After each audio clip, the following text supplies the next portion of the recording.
Well, hello there, Apple Bites. This is your Apple Bite, written Ralph, talking to you straight from our show here, Apple Bites, where we take a bite out of the apple and share it with you. And as you can see, we have a plethora of people hanging out with us, getting ready to geek out, have fun, and talk conventions and Kickstarters and a bunch of things that you will be enjoying.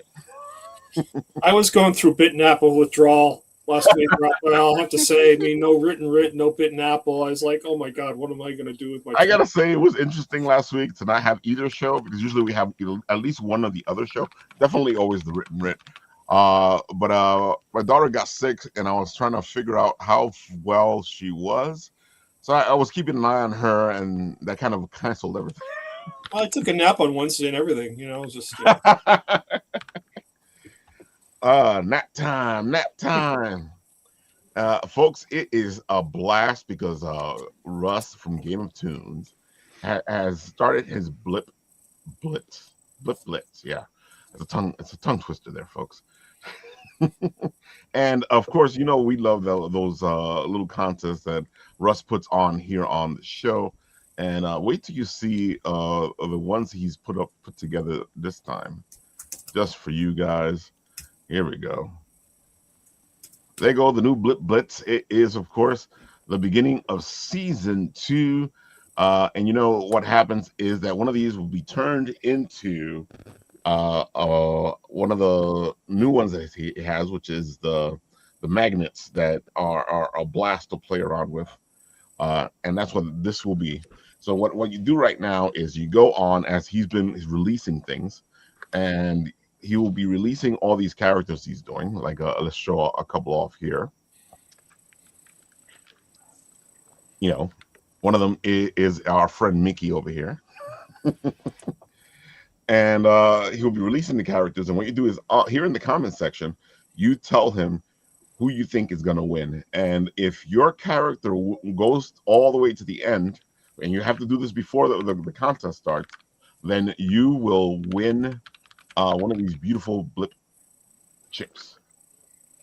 Of course, there's Indiana Jones and Rick Sanchez. That looks a lot like C.T. Hoggins, but I'm prejudiced that way. I'm real prejudiced that way. I see. You actually said it here. It looks like C.T.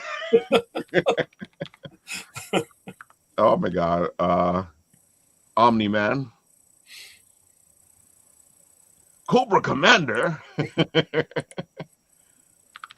And Pete. He's got the giant forehead. Oh yeah. I love this. Is all Russ's art. This is his version of these characters. I love when he does this because it's just so much fun. And we have a lot of fun showing this off. And it's funny, StreamYard actually did this thing where they actually let me do a poll. And I'm going to throw this poll in there, as you can see right there. And you guys can go and have fun and vote and enjoy it. See, you got 4 of the characters there.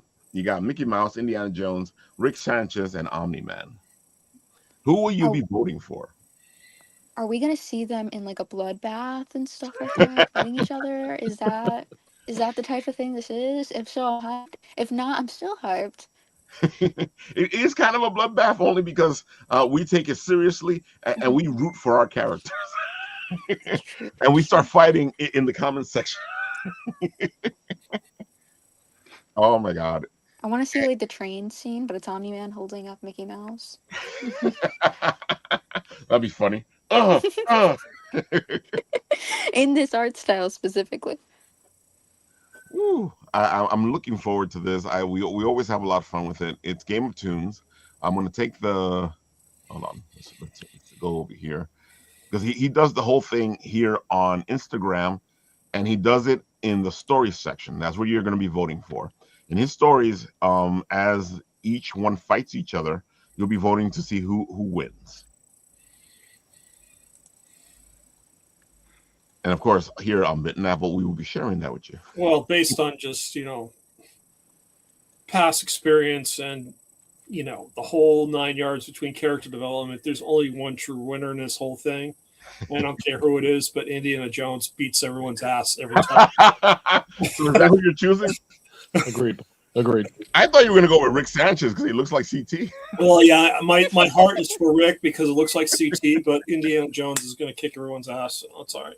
Yeah, so that's the question. 100%. Who do you guys think is going to win?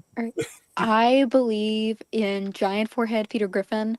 I believe in him. I think he's gonna pull through. I think it's gonna be devastating for everybody else. AJ, when he rolls over because he's eating too many donuts, Indy's gonna be like on top of him with his whip, like saying, "Eat another donut." Well, you say that. However, in the logic of Family Guy, I feel like Peter Griffin would like somehow win, even though he's morally in the wrong. You know, that's just how it works. So When wait, he loses, he wins. so what if Russ decides to throw the chicken in there? Oh, that's true. That's true. Then the chicken will win. Now it would be a big brawl out fight. Indeed. Oh man. Well, I know that Mickey Mouse got beat up by the Wizard of Oz in Christmas, Christmas Story. So it's Oh, that's right. right. They had the parade. Mickey Mouse got pummeled by the Wizard of Oz character, so I know he's going to lose. I am looking forward to this. So they're in the polls. We have 4 of the characters. When that poll, after a while, I'll take that poll down and put the next poll up, and you guys can choose which one you like the most. Have fun. This is like the pre-fight. And of course, it wouldn't be a Bitten AppleTV if we didn't have something special to show you. In about 15 minutes, Russ is going to reveal his next character, but we have a preview of who that's going to be right now. Yes. And let me just go and pull this up. Because I got to do like 10,000 things to pull it up. I'm so ready. I'm so ready. I'm so ready. I'm so No, it's like I'm ready. There you go. I'm ready. Oh my God! Here we go. Ooh, did I forget to send the link? The guys, the Bitten Apple guys are like, "Where's the link?" It's got to be, it's a Bitten Apple staple. Oh, it at this is. point. I always forget to send it to them. Oh, hold on. I'll send them the link and then I'll go find it. I sent it to Patrick, so I can actually just send the link to them from Patrick. There you go. All right, and now I send them the picture so I can share it with you guys. And of course, it wouldn't be an 80s thing if I didn't like talk you through it. There we go. All right. Bitten AppleTV. There goes this. And then I share this. Ta-da! That is beautiful. the Mandalorian entered the room. That changes the game. That's Boba Fett. Hate to Is it spoil Boba? you. They look That's the same. Boba Fett, my friend. Green and maroon is Boba Fett. If you're going gray and silver and blue, that's Mandalorian. So get it straight, Rafael. Come on. No, it's Mandalorian. Yeah, it's shameful. I'm here to piss No, off it's Star Wars Boba people. Fett. Stop it. I am here to piss off Star Wars people. If it's Fett, he wins. All right? I don't know what to tell you. If it's Fett, he wins. Oh my Yeah, God. that guy beats Indiana Jones hands down. So if he survives a Sarlacc, I mean, anyone can beat anybody. Yeah. So my vote is swayed at this point. This is going to be a lot of fun. See, the tough talk is already starting, folks. So I already know right now somebody's sitting there going, okay, so, Ralph is messing with us with his Star Wars. Let's see. So Patrick, if you can't hear us, try signing out and signing back in. That might fix it. Wait, he can't hear us. Hold on. Because Patrick seems to be having a little bit of trouble there.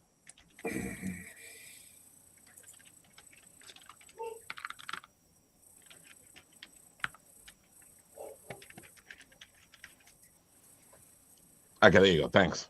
Because it takes me a while to type all this stuff. We all got in there. We all got in the chat. There you go. I think Patrick went out. All right, cool. But I gotta say, I'm looking forward to this. I can't wait to see. He's gonna add this in like about 11 minutes now. That's very cool. And then I think he's adding another one tomorrow as well. I think he has at least 5 more to add before the game starts. Look at that, Omni-Man got a vote. I'm gonna well, Boba Fett's not up there yet, so we gotta wait till they're all up. Is that what we need to do? Well, no, you can vote now for whoever you want here, and then when I put the other one up, because of course, StreamYard goes, you can only do certain things at a certain amount of time. I was gonna put them all into one poll, but they were like, no, you can't do that, Ralph. Oh man, that's Patrick back. No, Patrick is not back. All right, let's see. All right. I guess I can go to YouTube. I can hide that right now. That way we can do our thing while that thing is playing in the background. I am looking forward to seeing what else he has to add to this. I've been hearing a lot of Cobra Commander already from people, so Cobra.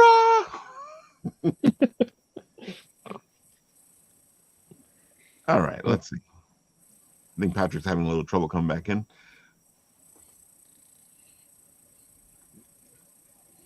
Huh. So let's talk Bix while we wait for Patrick to show up. Please do. I want to hear all about it.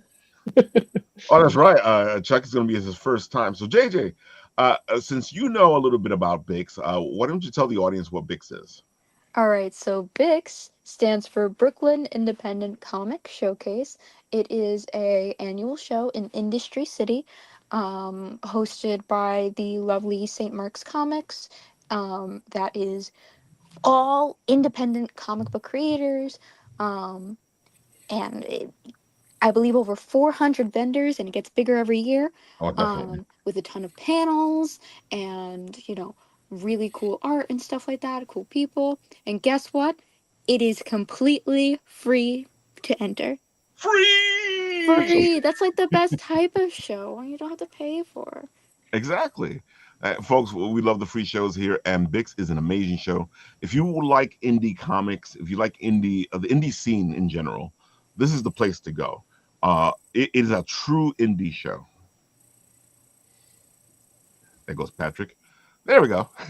And of course, we'll come back to Bix in a minute because we have a lot of stuff to talk about because Bix is just amazing. And of course, JJ, Chuck, and Leah will be there this weekend with Bitten AppleTV, who will be running around doing their Bitten Apple things. Right now, Patrick, why don't you tell us about what's going on? Because I have a feeling you have a lot of stuff to tell us because look at this thing, folks. Yeah, the new campaign is going really well. We've been we're only got 72 hours left in the campaign, and this is the best campaign we've had so far. This is my 5th one. It's the 4th issue of Bixby Grant, Private Eye, Fangs and Brimstone. It's the 4th part of this 6-part story, and we're over 250% backed. We've got 397 backers. Oh, I'm sorry. That's my backing count. I think we've got 300. I think we do have around 390. Let me see. Yeah, you got 380. 380. 380. There we go. Good number, man. Yeah, really? It's really strong. And we still got a couple more days to go. For anybody who's new to the property, it's about Bixby Grant is a private eye. He was a cop back in the 1930s who triggered the curse of the pharaoh and became a living mummy. Now he's immortal. He lives in modern day and is not too happy about it. Everyone he knows is dead and gone, and he doesn't really like things the way they are now compared to the way they used to be. So he's kind of a grumpy old SOB, and he lives in a town that's kind of overrun with monsters. It's called Harbor City, and it's become kind of a safe haven for the mystical and the magical and the monstrical. That's not a word, but I just made it up. And so he takes all kinds of weird cases. If you like, as you see on the screen there, if you enjoy Hellboy, if you like The Shadow, If you like Constantine, if you like that kind of pulpy, magical detective stuff, then Bixby Grant's probably going to be right up your alley. And one of the good things about your books is like you can actually just read whichever book you want, right? You can. So it does. So the first one that came out was called Wolf She Cried, and that was a 72-pager, one and done story. And this is a 6-part story.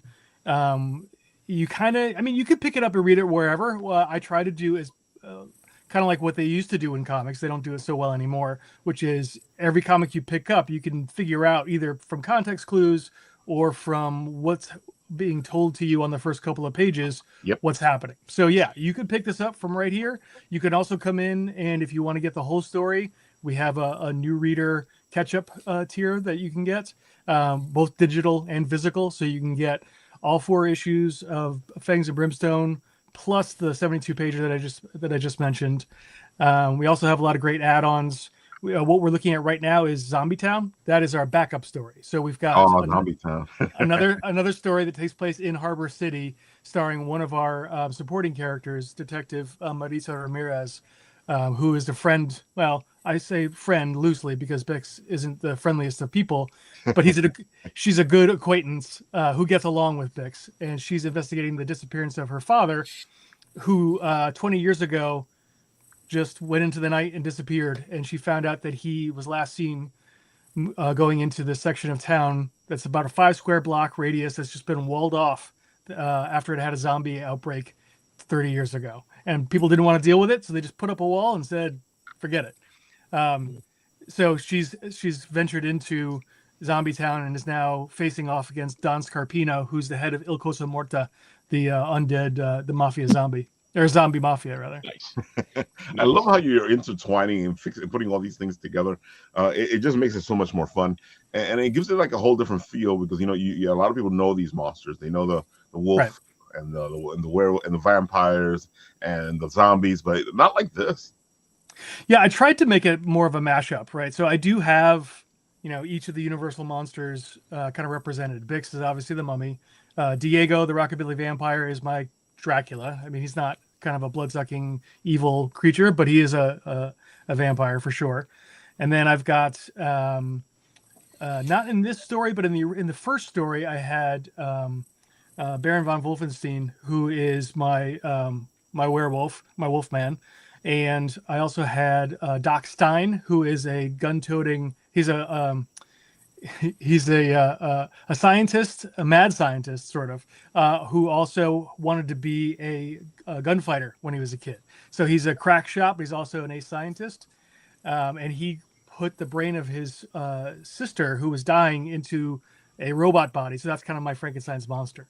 And I will have a Creature of the Black Lagoon, but that's going to be further down the road. And I don't want to say too much about it because it's going to be a big spoiler. Yeah, folks. Buy the book. There's so much more lore to come. I'm sorry, go ahead, Paul. Client testimonial. 1, just don't buy issue 4. Go for all of them because I went for all 3, and it's such a phenomenal story. It's so fun.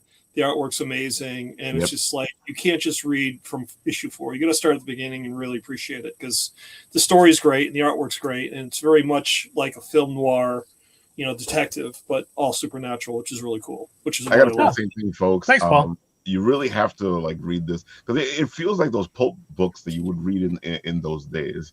It has a nice pulp feel to it, and it feels like you're picking up this little pulp book and you're getting this story. And when you have those pulp books, you want to read a bunch of them at the same time. Absolutely, yeah, we do. For those, I know, times are tough right now. Gas is like $1 zillion, and everything. So I understand if people are a little tight on cash. If you want to come in and just sample the first issue of this series, you can. I just today put up, you can get just issue 1. You can also get it as an add-on if you buy the current issue. So there's a couple of ways that you can sample Bix in the proper order without having to spend more than you're comfortable. So but we also have, as you're showing here, a couple of variant covers. This one is by Declan Shalvey, Marvel artist, also independent creator. This is beautiful. Yeah, he's fantastic. I gave him no direction. I said, just come up with something, because he's a very graphic artist. to use a very old term, but in a modern way. Like he's an illustrator, but he's very cognizant of layout and color and kind of, you can see how he blocks off the entire page, and he does that quite a bit with his designs. They're very designerly as opposed to illustrative. It's not relying on just the illustration. He does Exactly. a really good. You can see it's a very limited palette as well. There's 3 colors on there. I was going to say Four. this actually looks like a pulp cover. Yeah, yeah. Mhm. So he really, I thought he just nailed it. Like he gave me 2 thumbnails. I liked this one. Actually, I loved both of them, but I already had one that was very similar to the other Right. concept, which brings us to the other variant cover, which is by Elsa Charretier, who is one of my favorite cartoonists right now. And I was told that she wouldn't do covers anymore. Oh, wow. But I'm a member of her Patreon, and she Ah. occasionally, when she has downtime, say, "Hey, I'm open to pinups." And so I said, "Well, what about a cover?" And she said yes. And my editor, You should ask, folks. yeah. So exactly, I wouldn't have gotten any of the people who are working on this book if I hadn't asked. Right. Yeah. So, and that's not to say that people haven't told me no. A lot of people have told me no. That happens a lot, folks. Yeah, you just gotta grow a thick skin. And I had a really big name creator turn me down for a cover just today. As a matter of fact, I'm not gonna blow up his spot because I don't. That's unfair to him. But maybe next year I'll get him. You just gotta stay on top of it. You gotta stay persistent. That's right. That's right. The stars don't align right now, but maybe down the road. So, and I love what Elsa did here too. She did. I gave her also very little direction. I told her she could either do what I usually do, which is the prompt I give is Bix fighting a monster of your choice, except for zombies, because everyone always chooses zombies. And I've got a couple really good zombie ones already. And so I said, just go noir. And this is what she puts together. And I think I love the details in the back. Just to kind of, it almost looks like a cathedral or a French street or in Paris or something. Mm-hmm. She's French. She lives in France. And I feel like that's a very European sensibility that you may not get from an American artist. So I love all the covers that we have here, including Gonzalo Martinez, our interior artist. He does our A cover as well. I will say this cover, the cover up there, does remind me a lot of Darwin Cook. Like that's the vibes I'm getting, and that's like one of my favorite artists. Yeah. If I could hire any artist alive or dead, it would have been, not to throw any shade on anybody, but Darwin Cook is number one on my list. Is he like ever below anybody's list ever? I know. It's not like a hot take or anything, right? Yeah. Yeah, but we got to dream, folks. We got to dream. I know. I see Anthony is saying that this seems to blend a lot of flavors I enjoy, particularly monsters and noir. So I have to check it out. Yeah, please do. Yeah, if you like I said, Paul gave a really nice testimonial a minute ago. But I try really hard to maintain a little bit of everything. It's really a kind of a pulp explosion is how I like to call it. It kind of fuses everything together, and hopefully what comes out of it is people seem to dig it. So check it out. Definitely, folks. But this is just like right up everybody's alley. I know it's up my alley because I love noir detectives. And who doesn't like a mummy detective? Come on. Nobody. That's what I'm saying. And folks, you're given a lot of chances here to go check this out. Look at a comic free poster or pin. Come on. Well, that's the early bird special. You guys, that was their early bird. Yes. It's really for you guys. There is, if you scroll up just a little bit, though, we just went by the free preview. And you can go read a 12-page preview of the comic just to see if you even like it.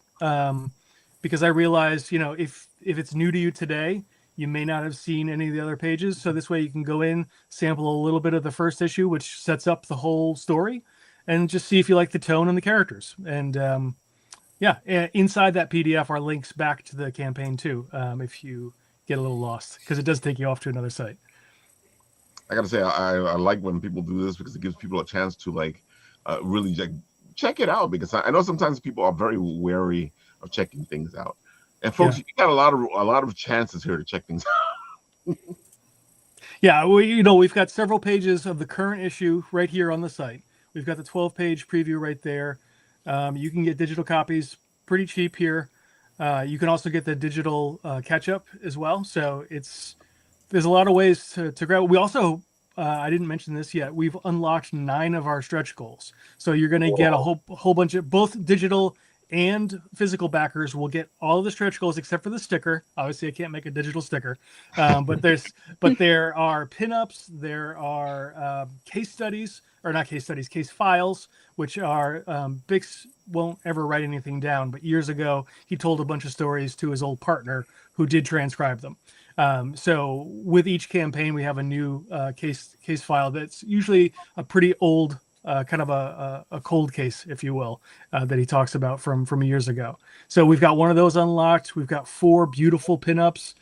We've got we just today actually unlocked a new mini poster by Tana Ford, who used to do was it Silk for Marvel, I believe. Oh, Silk, yeah. Yeah, she's great. She had a graphic novel come out earlier this year, and she's phenomenal.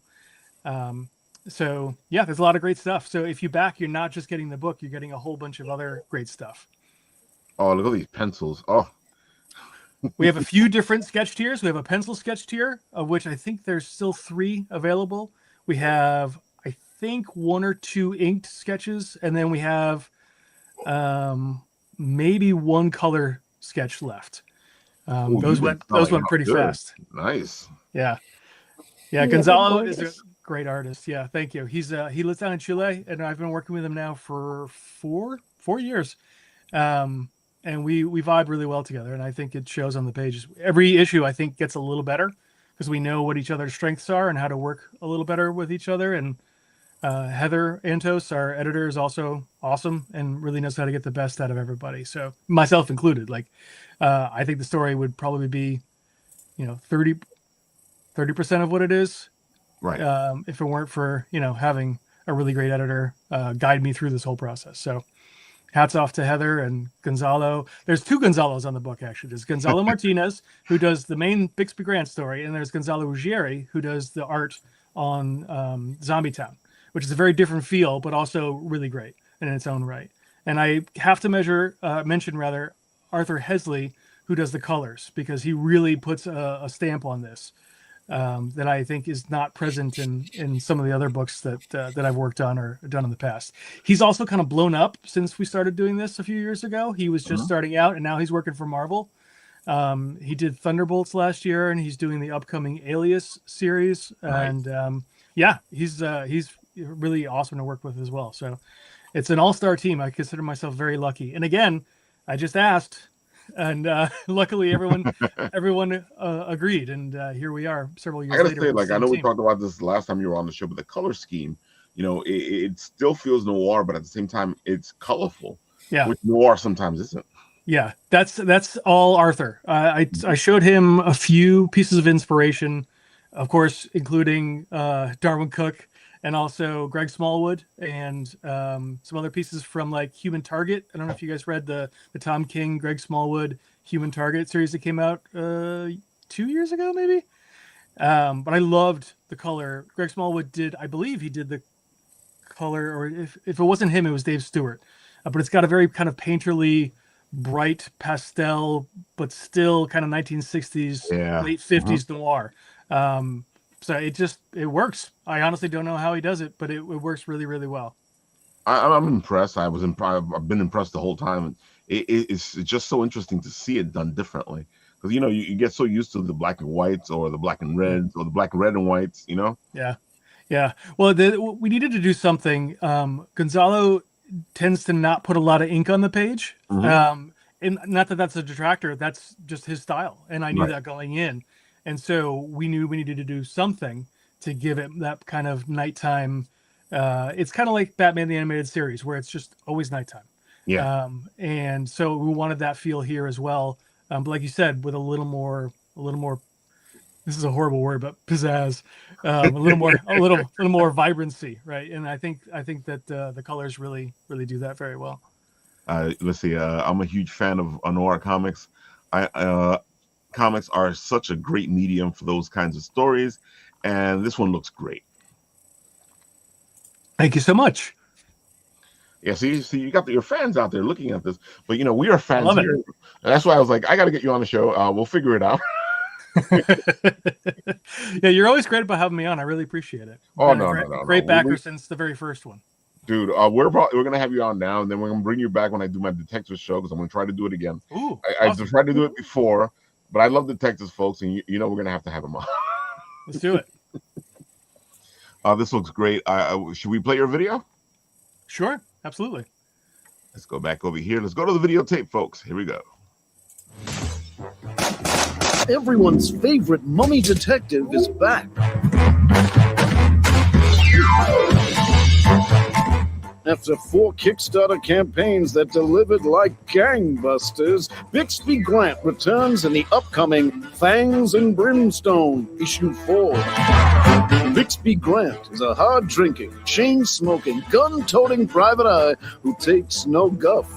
As a beat cop in the 1930s, Bix foiled a museum heist and unleashed the curse of the Pharaoh, transforming him into an immortal mummy.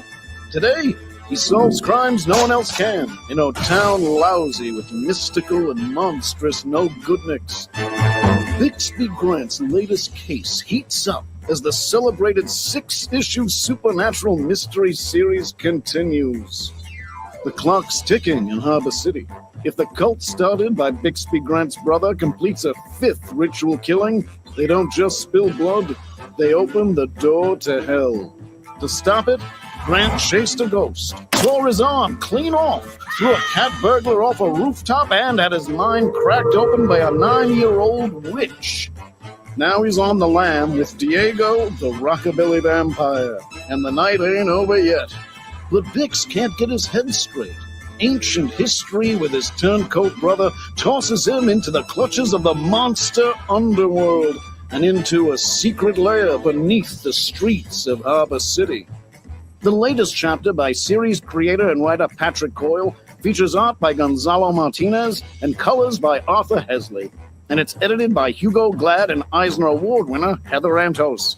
It's wrapped in beautiful variant covers by Declan Shelby and Elsa Charretier. Get your mitts on a copy today. That's right, folks. Wasn't that all beautiful? Uh-oh. Yes, Oh, we lost it was track. stunning. You can't see me, but I was like dancing to the Sound dropped out again. the little song. I gotta say that's some great music, and that guy you got to do the voiceover, he gives you the energy. I think Patrick can hear us anymore. Yeah, it looks like Patrick can't hear us anymore. Hold on, let's tell Patrick. I'm having headphone issues. Yeah, he said. Yep. Also, Chuck left He's because he gonna was have to having leave some and- feedback. Yeah, he's gonna have to leave and come back. And I saw Chuck was having crazy feedback. Folks, live TV is amazing. There we go. One of us will be hit with the curse eventually. Oh, dude, the curse is coming. Oh no! No! Oh man. There we go. I see somebody's popped up. There goes Patrick. Patrick, can you hear us now? Yeah, I can. I don't know what's going on. It must be Don't worry something. about it. It's just live TV. Yeah, that's all right. I got some bad juju on my end. Oh no, I was saying though that dude, the music to that is fantastic. JJ was saying they were dancing the whole time back there. I was doing a little dancing dance. Nice. It's It is a very jazzy song. I can't hear that song anymore because I edited that video, and so I heard it over and over Over and and over. over. No, I know that I feeling. know what you mean. Yeah, We do enough editing here, so you get it. Yeah. the guy who did the voiceover also helps out because he has all this energy. It kind of feels Yeah. like that pitch man from the 40s. And that's what I was going for. It's actually he's an actor who lives in LA. My brother lives out in Los Angeles. He works in television, and it's a friend of his. And so Cool. I paid him a couple $100, and he did the VO for me right in his house. So, and you guys, I'm a huge fan of It's a Wonderful Life, the Christmas here. movie. So the Nick the bartender, Yeah. is played by Sheldon Leonard, who used to produce I Love Lucy and a whole bunch of other shows. But he talks like this. See. Yeah. Out you two pixies go through the door, out the window. So I told Jeremy to do like imagine that you're Nick the bartender and just do the voiceover that way. And I thought he nailed it. Oh, yeah, Oh, for definitely. sure. That was great. Yeah, he's awesome. That's a good video, man. You put a good video Thank you. together. Yeah. Thank you very much. You know, we see a lot of these Kickstarters, and so I feel like sometimes they're like they don't understand what the video's for. Yeah. Yeah, there's yeah, I'm not gonna shine on anybody, but it's you know, I see from looking at my past campaigns, and maybe you guys do too, like how many people watch it and how many people actually finish it. So you got to try to hook people in the first few seconds. And you know, I decided a couple of campaigns ago, I'm like, just screw it. I'll make it as long as I want, and if people stay, they stay. And if they don't, that's okay too. I feel like if you got an entertaining enough video, people will go through it. And I also feel like people don't want to read all that stuff on, well, some people, because other people read. But some people don't want to read all that stuff on your Kickstarter page. Yeah. Exactly. Yeah, totally. And I do think in the next go around, one of the things I'm learning, you know, everybody, I have 2 teenagers, and so they are so used to everything having the text on it. Right. So you're on TikTok or you're on YouTube or you're on whatever, closed caption is always on. And I hate closed captioning. But I'm not the audience for this. So I think next time I'll put captions on so people can see it and read it and hear it. But not have to read the whole thing. They can have it kind of spoon fed to them. He's like, I'm a comic book fan. We hate reading. That's right. I want it little tiny snippets. Yeah, exactly. That's why we love comic books, because you only have to read little things. Exactly. Oh my God. Oh my God. Angel's like, it's the 30s, so you gotta do a little soft shoe. This coming from a writer, I can't read. I do a lot of reading, folks, so I can't say. I don't know. Because Star Trek, Star Wars, and like I can't read. I don't know, Ralph. This might be my last show. I'll just let you know. I don't know. There's a lot of people out there that say I'm an instigator. I don't instigate. Not at all. I'll be so real. Like, I do read, but what I read is very different from like what I write. Like I write, you know, right now a newspaper comic, right? And then I'm reading like, you know, the Odyssey. Like that. I read Ovid's Metamorphoses for fun. Sounds about right. Nice. That's some light reading. Well, that one you just got like the Ovid stuff. You can just go through and pick a story because it's more of, think of it as a Roman mythology, Roman anthology. Yeah. Yeah, that's true. That's a good point. It's funny. Angel's like, I'm an artist. All my books are pop-ups or just pictures. And then Anthony's like, it's like giving a dog its medicine by hiding it in a spoon of peanut butter. It's true. That's pretty funny. It's like, if you guys read Action Philosophers, that comic, that's exactly what that is, which is you're learning about real things, but just in comic little bite-sized forms, which is, I gotta say, a lot of my early stuff, a lot of the early stuff that I learned was through comic books, you know, and then they actually sent me down these ways to find things, you know, these rabbit holes, and I went out looking for them, and I always say this story because it's true. I started reading Fantastic Four, and at that point in Fantastic Four, you had these words in there like super nuclear or and you were like, what the hell are they talking about? And you'd have to go looking for them to understand what was going on, because they didn't baby it down. No, the current FF does that as well. Cool. The writer, whose name escapes me, is really, really smart. Knows his science stuff, which I do not, but I've looked it up, and he seems to know what he's talking about. Shoot, who's the writer? His name's Ryan North. Ryan North. Yes, thank you. Oh, I was just totally blanking on his name. It's so good. Your knowledge kicking in. Yeah. No, Look, I just even the audience is like, thank you. Yeah, no, I'm at my brain is complete mush these days. I can't keep anything in my head anymore.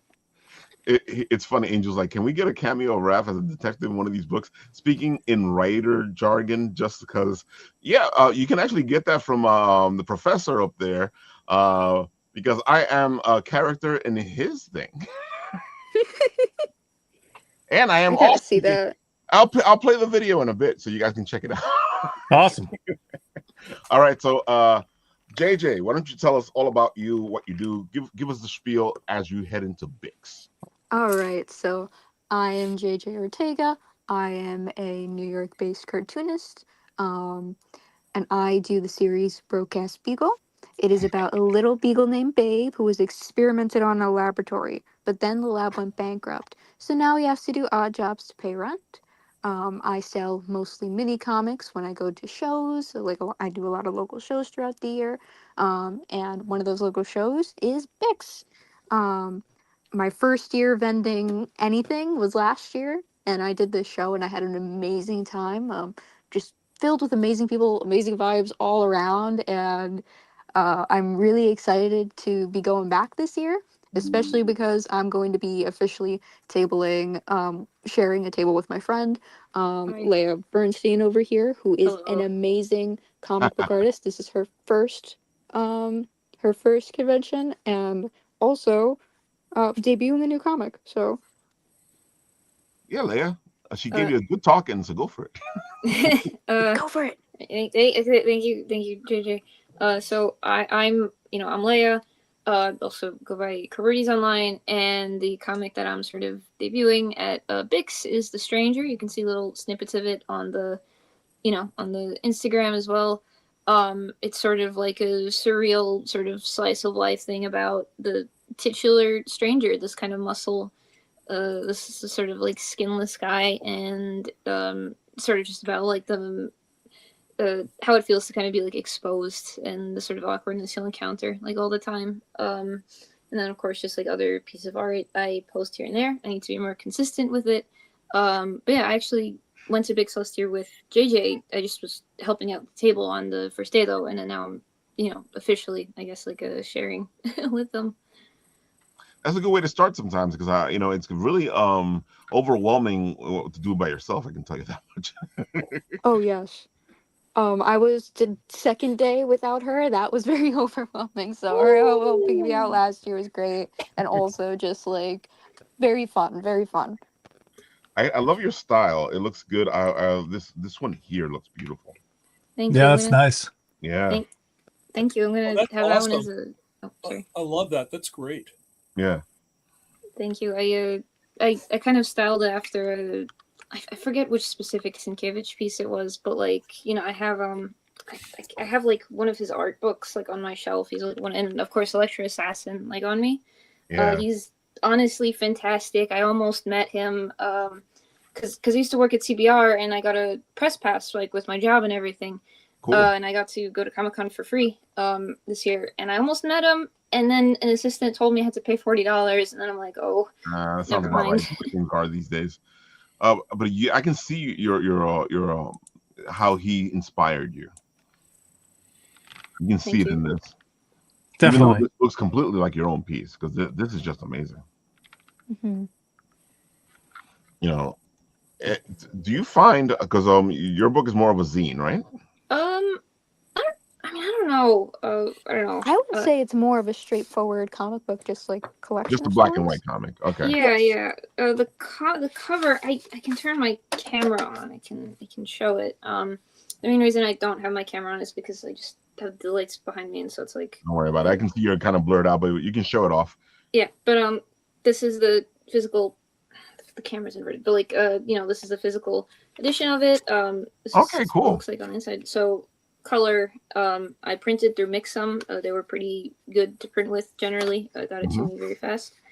So yeah, I'd say it's like a little more of a straightforward venture. I do have like one little zine, kind of like a pinup thing, but then that I'm like hand folding. But otherwise, I'd say Stranger's just more straightforward. So let me ask you both then, or all of you guys. I know we've all dabbled with zines because it's just it's the nature of the beast. Do you think zines is a good place for people to start? I know some people like staying in zines. So what do you guys think? So I'm very biased because that is mostly what I sell. That is what I love to do. I love folding them. I love making them. They're adorable. And they're also easy to reframe into traditional like newspaper comics. Yeah. So that's that's what I do. And I would say it's an amazing way to start. Just also understanding like you know, pages and stuff like that, and how to, like the flow of things. Right. And you could also get really creative with it. Like I have this one here by Roseberry Comics that is like, you know, instead of just the traditional thing, it's like you unfold a whole page, and like the comic is like the panels get bigger with each time you unfold, and it's really really cool. Zines are just so creative and fun I agree. and very easy to make. So Yeah. so yeah, I would say absolutely. Because I feel like it's a great place for people to start. Because sometimes they get overwhelmed by all the choices, or trying to print their book out. But zines are a little you gotta work your butt off, but you can put it together. It helps Oh, you yeah. understand the basics about printing and layout, which Mhm. you from a physically hands-on, right? So Yeah. it really does help you when you're ready to go to print. It starts to bake some stuff into you for how you're gonna create your files. Yeah, it also teaches you how to maneuver printers, which are like awful. Yes. A lot of them. Like I'm doing like a small one. It's in black and white, so I don't, at least don't have to worry about color because everything differs from printer to printer. Maybe blurry, maybe not. But like, there's always the border, and you can't exactly get rid of the border because it's just how the printer functions. And like, you can Yeah. go into the settings as deep as you want, and then you have to figure out how to like cut it with like kitty scissors because it's all you have around. So. Or you get the paper guillotine. But granted, I got mine from Michael's for like a steal because it was going out of business, and it was like also already on clearance, and somebody jacked up the box. But it was like, man, paper guillotine. I don't know the actual name of it, but I love the paper guillotine. No, it is a guillotine. It is a It is guillotine. a It's just guillotine. straight Yeah. It up is a club. guillotine. Oh Yep. my god, that's beautiful. It's very aptly named. Whoosh. Then also it goes like swoosh, like it goes vertical, Yeah. it goes horizontal. So Very satisfying. Very Just satisfying. just don't leave your fingers in the way. they should invent one of those like some of the like log cutters like in the circle, they have it so that like if it detects like skin or something, then like it stops like halfway through. They should have it for the guillotine, just in case you have like a comic artist like 3 a.m. and they're really trying to figure something out. So let me ask you. I see you've gone black and white. Is it a complete choice for this particular book, or is it a choice for most of your books? I initially when I did The Stranger, I don't know, maybe it's on Instagram, I kind of forget, but like when I initially did it, it was in color because I'm like, the idea kind of actually started from a project in which I painted like entirely, not paint, but digitally painted entirely in grayscale, and I kind of wanted to bring these like wacky colors over the final product. Then I realized it takes like so long to color to some extent, even if it seems very simple. So I kind of wanted to cut down on that, but then I'm like, well, I can do something here because something I do with a lot of the Stranger stories is I kind of try to integrate like the border, right, of the just like the entirely black border, and I feel like it kind of blends into like some of the shadows and the overall kind of like drearier vibe. So it ended up just being sort of like an accidental thing that I just ended up committing to as a genuine like artistic decision. Like as you can see, I'm a big fan of black and white because I do feel like sometimes you can say so much with black and white, and I love colors. There's times where you can see so much more in the black and white image than you can see in the color image. Of course. Mm-hmm. And I feel like with The Stranger in particular, because I've had the pleasure of reading pretty much everyone as she finishes, and it definitely brings up the grittiness of it, Right. and that there's like a certain grime to it that I feel like is just perfecto. It's also the brush I use in Procreate, so I was raised with the Ninja Turtles, so to me, it's something normal. I get that. Oh yeah, the ancient black and white boom. Exactly. When all the film cameras were gray. Or I can tell you, the first time I saw the Ninja Turtle cartoon, I was like, "What the heck is this?" It's like the total opposite, like in every regard, like stylistically and tonally. It's just like what's going on. I used to have the jarring. I mean, they had a bunch like that though at that time, right? Mm-hmm.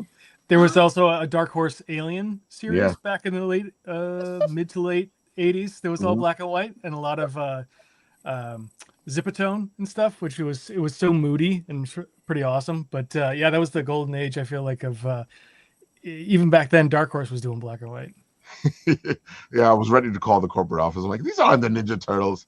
And then those Ninja Turtles kicked off, and I was like, oh, well, never mind. I guess I don't know what I'm talking about. You had the Ninja Turtles. You had the Crow. The Crow is one of my Oh my favorite God. comics Right. of all time. Yeah, yeah. There was a lot of beautiful black and whites back then.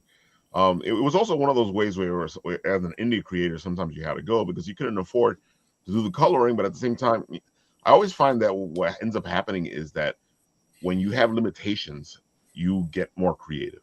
Oh yeah. Sure.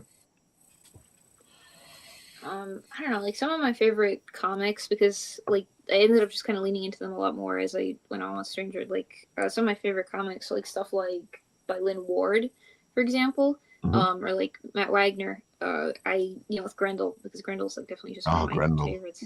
I haven't thought about Grendel in a while. Yeah, like I have it on loan from my library, like right here. I have Lynn Ward, just like this fat collection of his work. And basically, he was artist in the first half of the 20th century, and he would it was a wood cutting, basically. So he would create these graphic novels page by page and everything, and it's just these like very delicate wood carvings and everything. Obviously, like stamp it. And I just obviously that's like different from how most black and white comics are made, but not everyone's carving them. But I just find like the intricacies and detail that would have to go into that just like to be fascinating. So much work. I know. It's amazing. And that is really crazy you say that, because that's actually how the first comic was made, was wood carving. Like the first comic in like I want to say the 1700s, like late 1700s, early 1800s.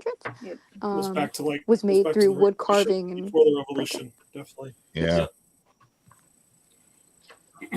Block printing was huge because it was easy to do and took a long time, but you can mass produce it pretty easily. So, and speaking of wood carving, it just Bruce isn't here, but there's people still doing the wood carving comic books. At least he's making his version of the covers, like this Ninja Turtle right here. This is all wood, and it's him burning it in. wow. Is it for real? Yeah. What? Yeah. Oh my God! It's Bruce Klein. He's amazing. He does beautiful work. Even the colors are, or is that just look at this different? Like, oh wow, amazing! That's so cool. I gotta follow him. Yeah, he's been on the show a couple times. Bruce is just look at this. Is the dog also wood carved? Yeah. Yeah, I've seen him at Garden State a couple times. It's interesting to see in person this stuff, because right now, I can tell you folks, this does not do it justice. Oh no, this stuff looks awesome. It is really good. And he does different things. You commission him. He does so many things. Yeah, this guy's amazing. Yeah, that's Bruce. Very cool. So that's him at Garden State. Yeah. Does he do like renditions of other covers, or does he like design covers for these companies? What is he? Are these like completely originals? Oh, I think we lost him.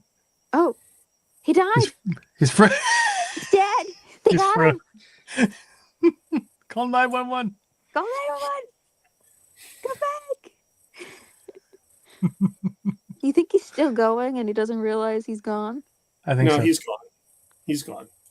No, he's gone. Now we got to pick up the show without him. Oh no. Yeah, what do you guys want to talk about? I will say, like, this whole like wood carving thing, like that is just so crazy to me. The levels of intricacy people can get. Oh yeah, it's amazing. We did a whole block, no pun intended, of wood carving in art school freshman year, and it was you got to get all those tools with the carving, and they got the little tiny V's, and I cut my fingers so many times. And we also did linoleum prints, and you can do and then you would have to make different blocks for each color, right? So then you do the black last, and you never know if it's going to line up because it's not an exact science. It's not like you're pulling down a lever and pressing it down. You're just having to roll it out and then put a piece of paper over it. It's so imprecise, and it's truly an art. Like I can't imagine doing that, but it's so that that guy's work is phenomenal. Have either of you ever done any woodblock stuff? I have not done woodblock stuff. I've done what do you call it?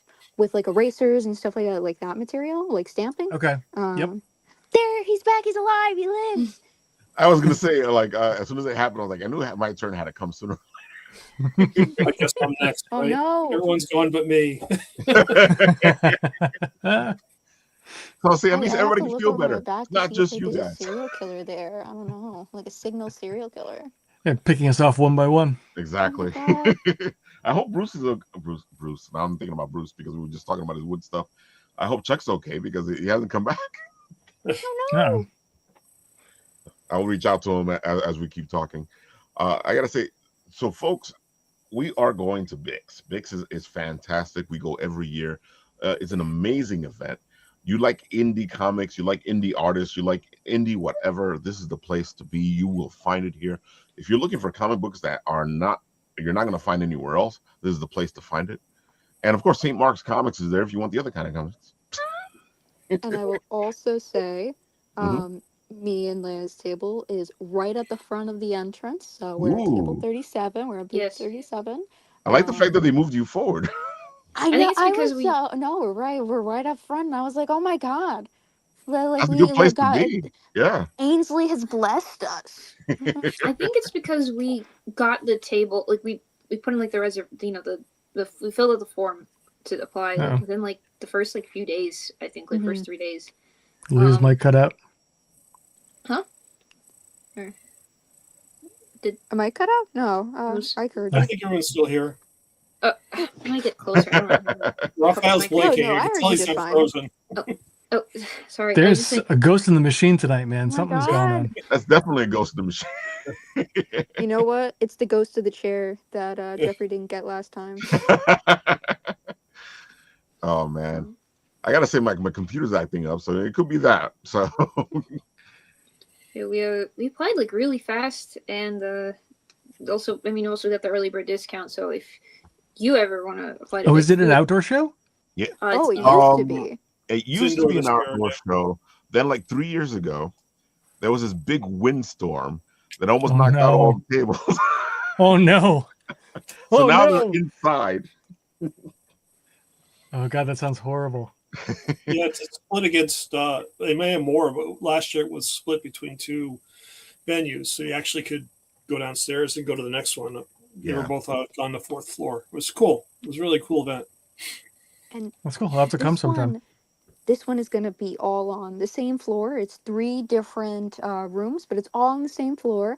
Ooh, I like that. I don't know if they're all air conditioned, but the elevator won't break down. I think the main one. That I was think murder we last paid for year. air conditioning. Yes, we did. The main room, it was $60 more for the early bird. I don't know about for after that, but like it's basically like, hey, not only will you get more traffic, which but you will also. Looks like there's gonna be a lot of good people there. Yeah. Oh, yeah. I gotta check the show out. Totally a big indie show. It's a huge indie show. Plus, they have like a lot of like really cool panels that I'm kind of sad that I'm vending because I really want to see these panels. Yeah, Yeah, folks, if you like Mike Lilly, he's gonna be there. Mike Lilly is a good friend of ours. He does amazing work. Oh wow. You might know him from Nightwing. Very nice. Yeah. He did the run before Tom Taylor and Redondo, if I'm not mistaken, right? I think so. I think that sounds right. That was like the Rebirth, not the Rebirth, before the Rebirth. The Rick Grayson one? No. I don't think that was him. But whatever. I liked his work. Who knows? Our friend Mario is going to be there as well. Great books. You guys got to check him out. Yeah, we know a lot of people here. That's your home this turf. Is like the New York show. I'll also say I met Ren Knives at FlameCon last year. Oh, They wow. also have really cool Also, this person has lovely things, amazing things, actually, awesome things that they will be selling at table 37. I don't JJ know who this person Ortega. is. This Ah. mysterious person. Oh wow, this They look guy's got awesome, though. I have to say, whoever they are. a character. Oh, thank you. I gotta say, folks, JJ stuff amazing. Go pick up your little zine because I got mine. I will He's say, done You more got now. 2 more now, right? He's yeah, I have a couple more now. I Mhm. will also say, while I do not have it ready by, I won't have it ready by this. I will most likely have it ready by my next big show in August. I am planning a 16-page full on comic. I actually sent you some artwork Ooh. from that earlier, Oh yeah, and you did send it to me. Yeah. you can also pick up monthly if you want to read Anyone Comics newspaper at Everyone and Anyone Comics Yep. in Queens and Brooklyn, respectively. I am in that every month, pretty much. That's right. he's got You that's your local, right? Well, it was my local. Then I had to move back to Long Island because story rent is very high and very scary. It is. It is, folks. New York is scary. No, New York is not scary. The rent prices are scary though. See, enough of a horror movie for me. Oh, After and Michael Clear will Mike be there Greer, as I well. will say, I know him. He's very cool. He's got really awesome comics. You should check Oh, him out he too. does. He definitely does. I think he's trying to be on Wednesday's show, but I think we're trying to work out the scheduling on it. I might have to do 2 shows on Wednesday. We'll keep you posted. I'll tune in. Yeah, we're gonna have a couple people who are gonna be at Bix on Wednesday's show, like the guys from Ninja Express, Ooh, and of course our other zine brethren will be there as well. From oh my god, the drag. What is it? Cool. It starts with a K. We know a lot of people. That's all I'm gonna say. people are known. You are connected. Oh yeah, this you were right, Patrick. This is like totally up our alley. This is like our home. Yeah, I'm gonna have to come to the show. I can't make it, unfortunately, this year, but maybe next year. Mm-hmm. Oh yeah, it's a That good looks show awesome. to try. It's also an industry city, which plays a character in itself. Because folks, it's a con and industry city. Industry city has a lot of places to eat, a lot of places to shop, a lot of places. Dude, it is just a place to be. he also Nice. has a pretty cool Mhm. comic shop. You know, if you don't want to support any people, of course you can you can go to I think St. Mark's. What? Is on like I'm joking. I'm On joking. the indie, If you want to podcast? like if you casually just like kind of want to be like haha. There I know there's like St. Mark's on like the first floor, and it's like a pretty cool comic shop. Yeah, you can't miss it because as you go towards the convention, you'll see St. Mark's. All right. I think it also sponsored it last year. I don't know if it is this year. Oh yeah, they're still Yeah, no, it's sponsored. sponsors Okay. every year. Yeah. That makes sense. I don't know everything. This but is St. sorry. Mark's show. Well, it's not their show by themselves, but this is St. Mark's show. It's we St. we Mark's did an interview show. with them last year, and they talked all about it. That's when I realized that it's Brooklyn Independent Comic Showcase. Because I thought it was show, and he was very nice to tell me, no, Ralph, it's showcase. It's the longest name ever, and it's very fun. So like whenever I say, "Oh, it's Bix," and they're like, "What does that stand for?" It's like, "Oh no, I have to say words now." This is why I write comics, because I can't do math and I can't read. Well, when you said you're going to talk about Bix, I thought you were talking about Bixby Grant because I refer to him as Bix. And I was like, oh wow, this is awesome! Everyone's so on board with Bix. I can't believe this. Well, I am on board with him too, and you should go to this show because it rhymes with his name next year. Right? But Patrick, that's the other thing I was telling you, where everything starts to come together. Oh, it's all meshing together. It's all coming together. Yeah, it's Bix and Bix and Bix. All the spelling. It's Bix and Bix and Bix and Bex. There you go. Later this year. I'm very excited for that. I remember I told my sister about it, and she's like, "Wow, that sounds so cool. What's the name?" And I'm like, "Oh, it's the Brooklyn Independent Comic Showcase." And she's like, "It's not Comic-Con?" And I'm like, "No, it's not Comic-Con. It's a different thing. That's a different company that has it." And she's like, "That sounds so lame. I really don't want to go." She's like 11, I by like the the way. name. She's Yeah. 11. It's Like, awesome. damn. I like the name, and of course, our pal who hasn't come back yet. I'm wondering where he is. Uh, Chuck is going to be there, showing off all his beautiful stuff, and of course, Chuck has Sherlock Holmes, and you guys just heard about how I feel about detectives. And dude, he has a great Sherlock Holmes book. You guys got to check it out. And of course, he has Renfield as well. You know, that's what you call a huge. What do you call it? Range. There you go, range. It's not the word I was thinking though. All right, But it works. Yeah, it works better than whatever else it was. Repertoire, Contrast? range, It's somewhere around that resume. direction. okay. Repertoire. Repertoire. Well, Yeah. you just said what I Repertoire. said. No. Oh, yeah, I you get- guys got- You get credit. You get credit, JJ. there you Thank you. go. Now I Chuck, gotta get the royalties. exactly. Chuck is amazing. He does great work. Dude, if you guys want to talk writing, Chuck is the guy to hit up. We've had a lot of great writing conversations, which is why I wish she was here. No. Hope he's know, all but right. The, Yeah, I the hope he's photo all right, just too. kind of He hasn't reminds me of like answered an me. in memoriam. I don't know. Oh no. Who did we lose today? In memoriam for the internet connection. Oh man, let me just make sure Chuck's okay. Let's not joke about it before we get confirmation. Oh, yeah, he said a while ago he was just getting really bad feedback. So Yeah, I saw him in the private chat. It's possible. It happened the last time where he had to leave a little bit earlier. And don't worry, folks. When we're there on Saturday and Sunday, we'll bring you some more Chuck. And we'll bring you some JJ, and we'll bring you some Leia, and we'll bring you some Professor. So, Professor, tell the people why you're going to be roaming around Bix and having your own fun. Well, besides going to a really awesome con that doesn't charge you to get in, Yeah. how can you not beat that? But yeah, I'll be walking around dressed up as CT or AKA Rick or whoever, and then pitching my game. So I'm really excited that I'm currently working on episode 2 now of the game, but I took a little detour, and because I had to do animations for the game itself, I've decided to do a comic. So I'm actually doing a print edition comic for episode 2. I'm actually going to be doing a Kickstarter very soon. I'll be doing a pre-launch for the Kickstarter coming up in the next week or so once I get past April 15th. And then I can focus on the real stuff. So I'm kind of excited about that. It'll be my second Kickstarter. We did it for the game a year ago. It actually went really well. But I'm hoping with everyone I've met on this show and in the community that they'll come out and support this project.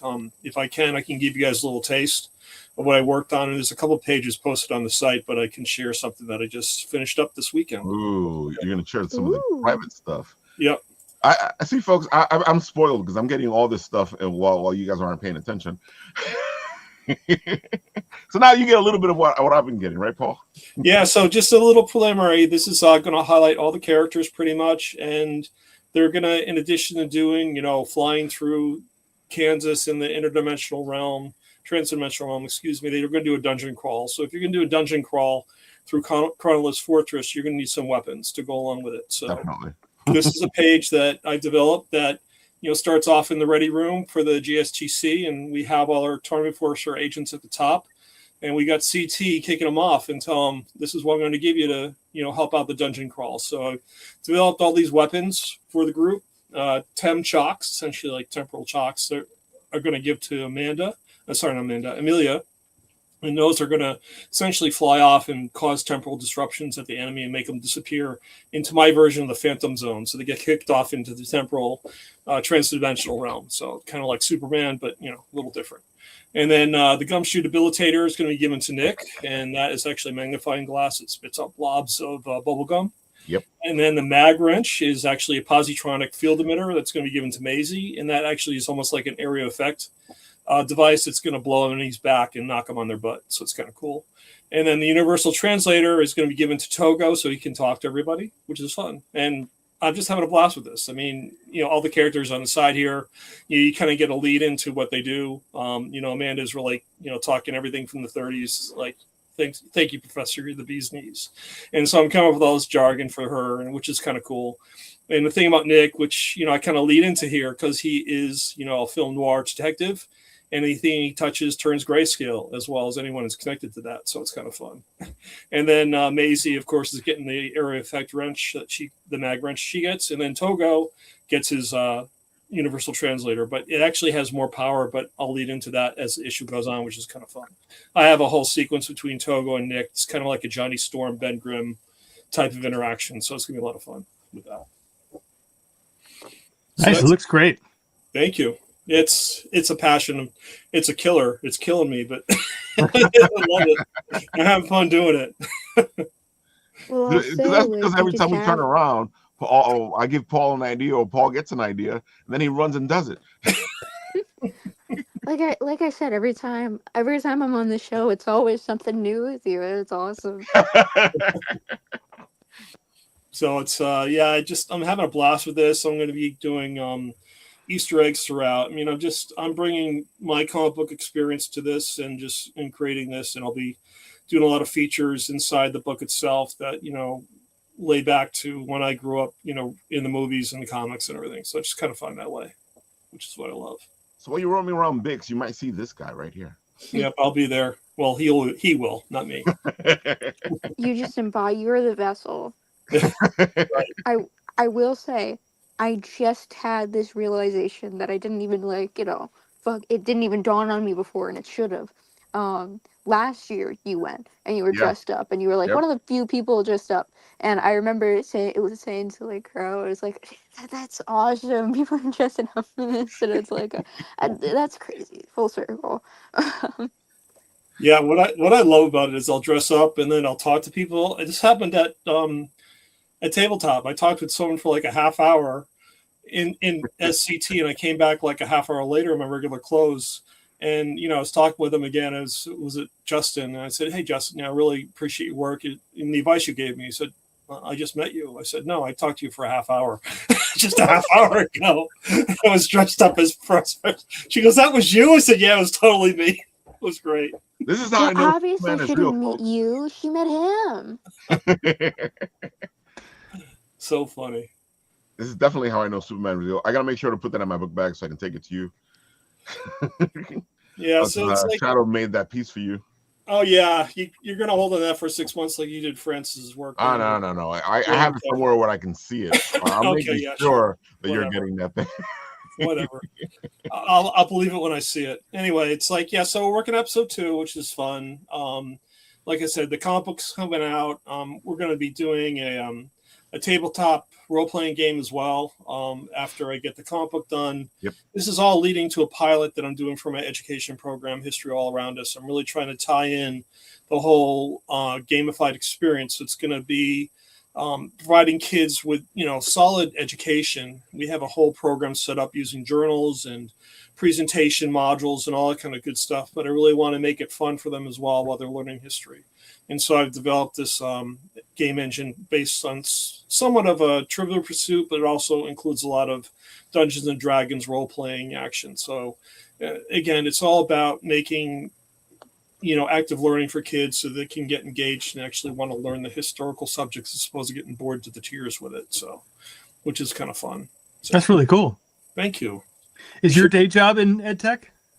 No, I actually, I've been in marketing since I can remember, but, I started out at in art school, always wanted a passion for comic books. And after COVID and I saw what my kids went through, I said, using tech is going to be a lot better if you do it the right way, as opposed to like subjecting kids to what they went through in COVID. So, I just that's what drove this passion to get going, and ultimately it's just blossoming into this whole, education technology platform, which is really, really interesting and a big challenge. But I find that the reactions I'm getting from the educators is just phenomenal. So everyone says this is the stuff we need.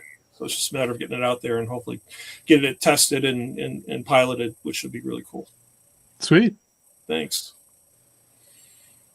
Speaking of great conventions, this was fantastic. I'm still sad to hear Caffeine Underground shut down, but I'm looking forward to the next one of our caffeine comics and caffeine fest. Yeah, you got to keep an eye on Mindy for that. Yep. I believe she was just nominated for a Zelda award. Yeah, she was. She was nominated for. I, Did she win any of them? I don't know. They've been releasing it in a very strange way. Like I can't find the winners on their website.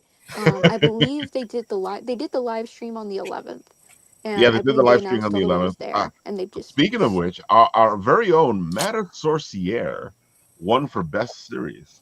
Oh, yay. Nice. Yeah. Congratulations to her. Matter I voted Sorciere for her. won the Zelda for Best Series. That's awesome. Yeah, see, Patrick voted for her. That's awesome. That's great.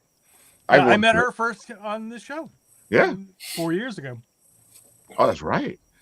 I keep forgetting that you've been on the show for a while. I know. You. I'm so used to you being on the show that I'm like, I'm not thinking about it. Well, been a how while. else does he get $12,000 in Kickstarter backing other than the most connected man in all of New York comics, and you. That's right. I get that written bump. Woo! You're all getting a writ, folks. And if you guys wanted to check out our little detective from our friend here it is. Hold on. Los Angeles, the city of angels, 1947. The war is over, but the streets still feel like they're fighting something.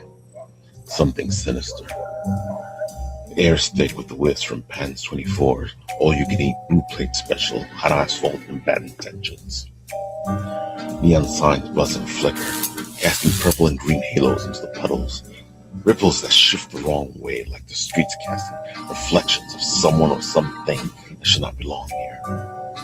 That's where you'll find me, Nick of Time, detective, time enforcer, and the guy they call when history's about to get itself into a knot. Some folks say I'm as tough as a $2 steak, and they're not wrong. But I've got a soft spot for the ones worth saving, the lost souls, the underdogs, the ones who never got their fair shake. I've chased crooks down back alleys, across oceans, and through centuries. And I've learned one thing: time's got teeth. Bite the wrong way, and it'll chew you up quick and spit you right back out. But me, I keep my rules close, my friends closer, and my watch wound tight. Because in this city, and in this job, if you're not watching the clock, you're already out of time.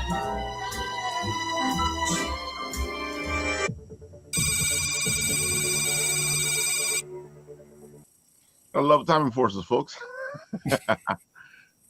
Nice. I love it. Yeah, that's Nick of Time, one of my favorite detectives. Yeah, he's going to be featured in episode 2, so look for him in the comic book. I'm really looking forward to it. So it should be good. Yummy's like, best detective. Hey, wait a minute. No, there's no competition with Bix. No competition with Bix Oh, whatsoever. no. Bix is a whole other different level. Just playing. No, I love Bix. You kidding me? No. I We're need all y'all nice to like fight Randy. to the death though. Like right Yummy's now. been biased because Yummy's an old friend of mine. I met her playing MMORPGs Ooh. ages Cool. ago.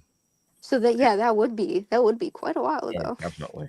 It was Ashran's Call. That's where we started. Which if you guys know that game, I'll be surprised. Then we moved on to WoW because I was playing WoW for a long time. All right, folks. Patrick, why don't you tell them one more time all about what you got over here so they can go and check it out. Absolutely. So Bixby Grant, Fangs and Brimstone, number 4 is live right now on Kickstarter. You don't have to remember any fancy URL. If you just go to bixbygrant.com, it'll forward you directly to this page. We've got issue 4 out now. You can also catch up with either digital or physical catch-up tier. And we've got lots of great stretch goals that we've unlocked. So you're going to get lots of pinups and extra content, as well as stickers if you're a physical backer.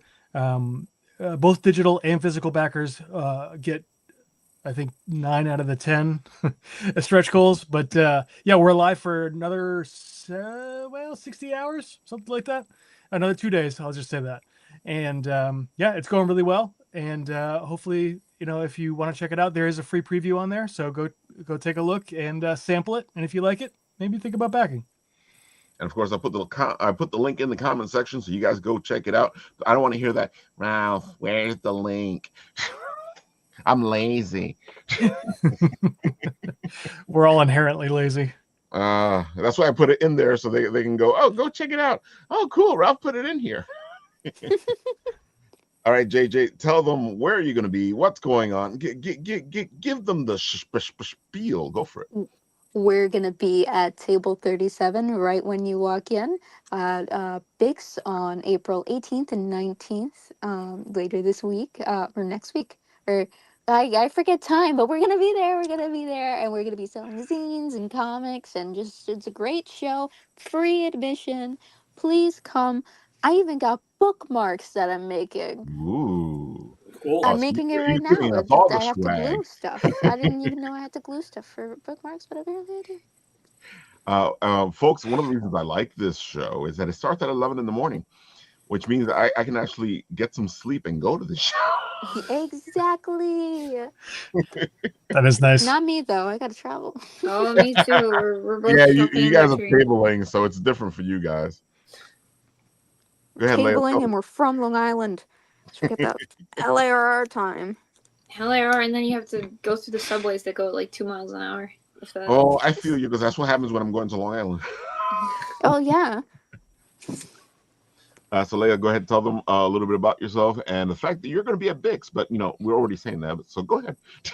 I'm Leia. I said before I'm going to be at Bix 37. As soon as you enter, you go to the left. Not on the first row, but the second row, and you'll see JJ and I. He's got a really cute shelf. I don't know if he has a picture of it, but it's a really nice shelf. It's a damn good shelf. He got that on a discount too. I'm drawing. I'm writing. I'm a writing major. And I hope to put out more comics. I am currently trying to work on another one that's maybe a little more narrative focused rather than these sort of slice of life excerpts, Jesus. And I hope to have that out at latest by the end of the summer. We will see. Yep. Also, lovely Daredevil prints. I will also say, Leia's quoted on the Electra wiki for one of her articles. As I mentioned, I used to work for a CBR, and I did a couple of these like listicles, and one of them I was like top 10 Electra stories, and I don't entirely stand by it, but I'm quoted on it because I said that like the 2014 run by I forget who even, I know Del Mundo was on art, I forget who wrote it, but that 2014 run I said was the best one, and that's on the official Wikipedia page, so that's speed, I guess. There you have it, folks. Check them out. They're going to be there. We're going to be there. We're going to have fun. And of course, since Chuck is not here right now, and he hasn't answered me. Or did he answer me? Nope, I don't see an answer yet. Hopefully, he's fine. But Chuck, it will be there as well at Bix, hanging out, having fun, doing his thing. And if you like Sherlock Holmes, he has a great book. If you like Rentsfield, he has a great book. If you want to talk writing, he's a great person to talk writing. So go check him out. We are going to have a lot of friends there at Bix. Let me see if I can hit up a couple of them. Because I feel like half the people who I know are going to be there aren't even there on the main page for Bix. We do have a couple people that we know that are going to be there here on Bix. And look at this. This lineup is just wow. Can you believe this? Yep. If you guys love animation, this is the guy to go see. He's the best. Oh my god. Amazing. I love his cartoons. Oh. Dude, this is just, and he has his master class there on Saturday from 2 to 3. Awesome. I believe the creator of Courage the Cowardly Dog is also going to be in this. The creator of Courage the Cowardly Dog. Amazing to hear. So they're going to be they got a lot of good guests. Let's see, where was he? I know he was here somewhere. It's crazy to see like the huge jumps this show makes every year. You're not kidding. it just like it switches up like crazy. Well, he's in here, and we told you about him. So, of course, Mike Lilly. If you guys like Mike Lilly, he's going to be there. Dude, this guy is an amazing artist. He does amazing work. Go check him out.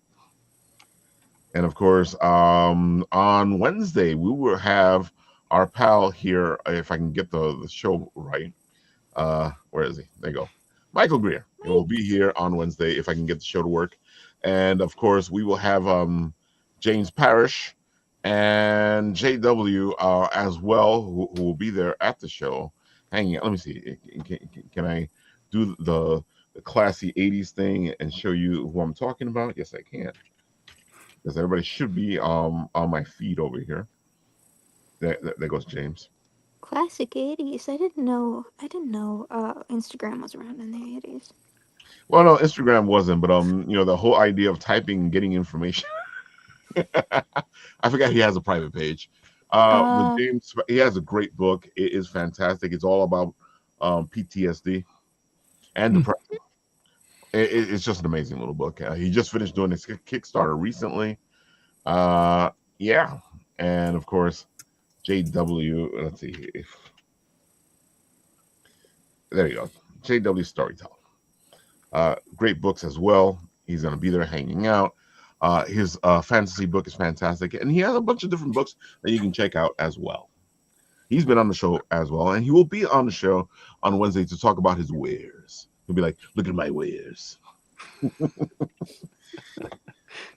I think that is everything, folks.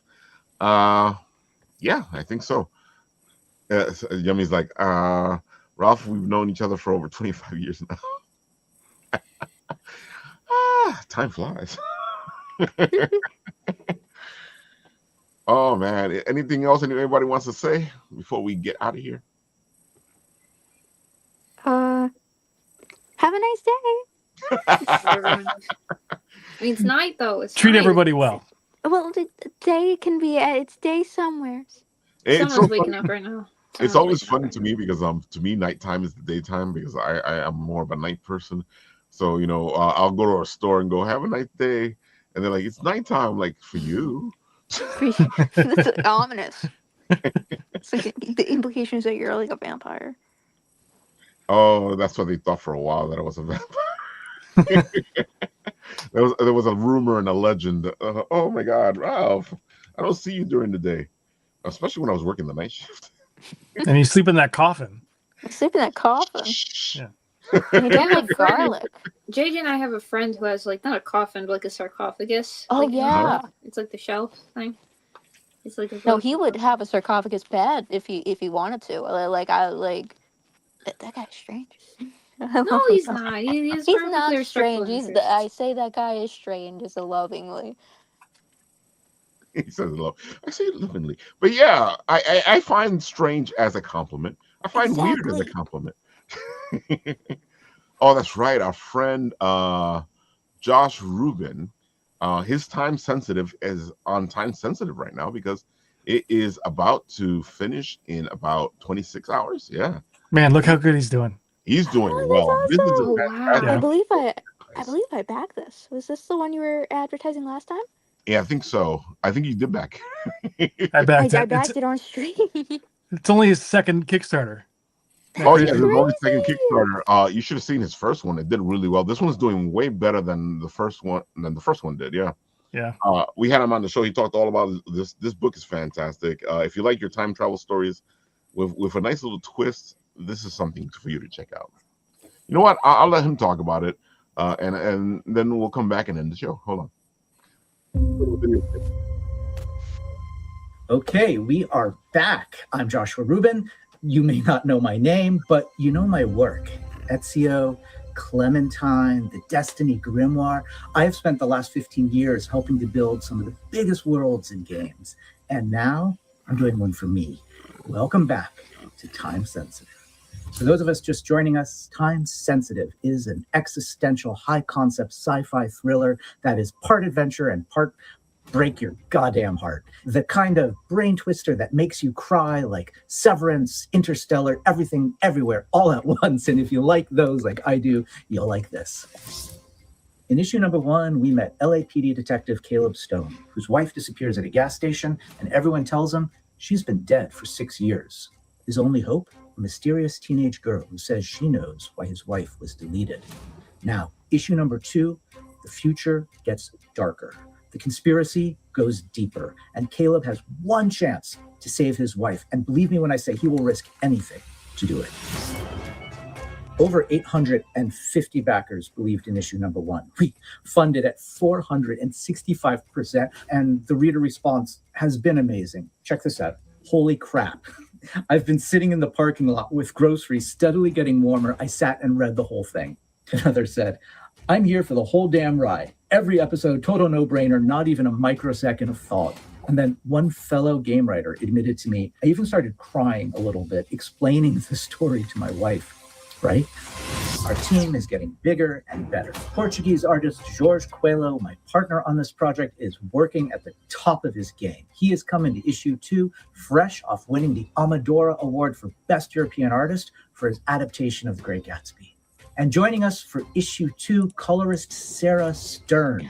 She has got 300 issues plus Marvel, DC, Image, Batman, Captain America, Star Wars. I can't believe she said yes.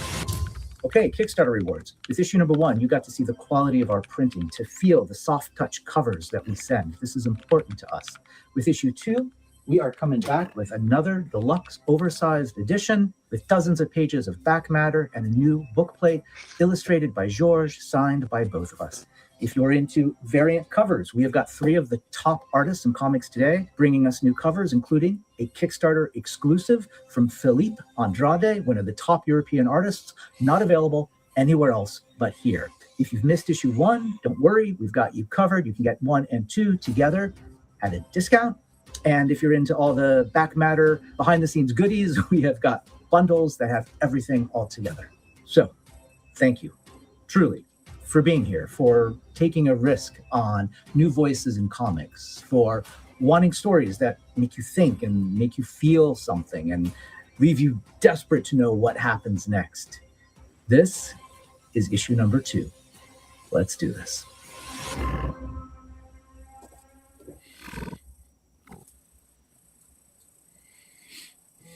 Yeah, amazing. Very Fantastic. exciting. Patrick, I think it's funny that it goes back to what you were saying. You got to shoot your shot. You gotta ask Yeah. a question. You know, and with everything that we do, folks, do what you want to do. Shoot your passion. You know, don't just sit there and let it just be nothing. Right. Totally. I think it's a good place to end. All right, folks. With that, on this show, when it ends, I do. Well, hopefully it works right, because everything's been crazy today.